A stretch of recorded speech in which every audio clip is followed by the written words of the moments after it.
আসিনি।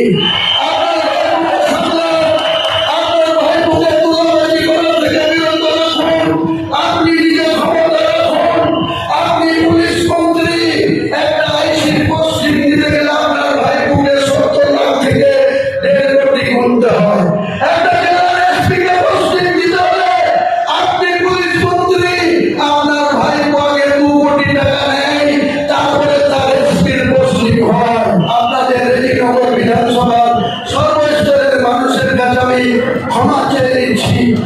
আমার ছেলেকে ভোট দেওয়া মানে হুমায়ুন কবিরকে ভোট দেওয়া, হুমায়ুন কবিরকে শক্তিশালী রাখা। আপনারা আমার সাথে বুঝে নেবেন, ও কোনো ভুল কাজ করলে, কোনো অন্যায় করলে জবাব দিয়ে আমি করবো আপনাদের কাছে। তাই আপনারা কেউ কিছু মনে করবেন না।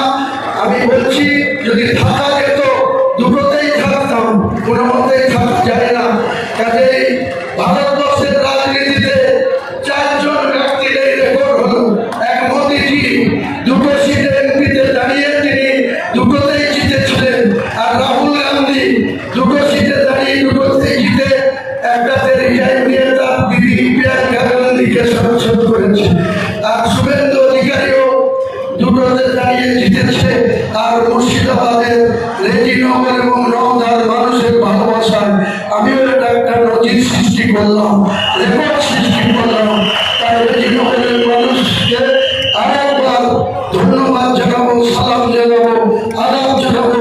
যেভাবে সহযোগিতা করেছেন সকলে মিলে, এই সহযোগিতা আমি আশা করতেই পারি আপনাদের কাছে। আর আমি কথা দিচ্ছি, আমি থাকতে পারলে থাকতাম, কিন্তু থাকা যায় না। তাই আইনের বেড়া জালে আমাকে ছাড়তে হচ্ছে।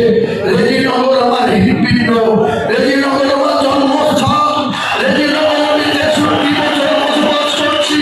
সেই রেজিনগরে কোনো মানুষকে অসম্মান আমি করি না, ভবিষ্যতেও করবো না। আমার ছেলেকে আপনারা আমার উপরে আস্থা রেখে ভোট দেবেন।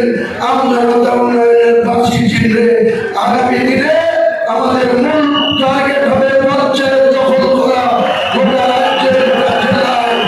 আরেকটা খবর আপনাদের দিয়ে দিই, যেভাবে 2023 সালে পুলিশ প্রশাসনকে ব্যবহার করে পঞ্চায়েতগুলো দখল করেছিল, পঞ্চায়েত সমিতিদের দখল করেছিল, জেলা পরিষদ দখল করেছিল, শুভেন্দু অধিকারীকে মুখ্যমন্ত্রী হতে দিন।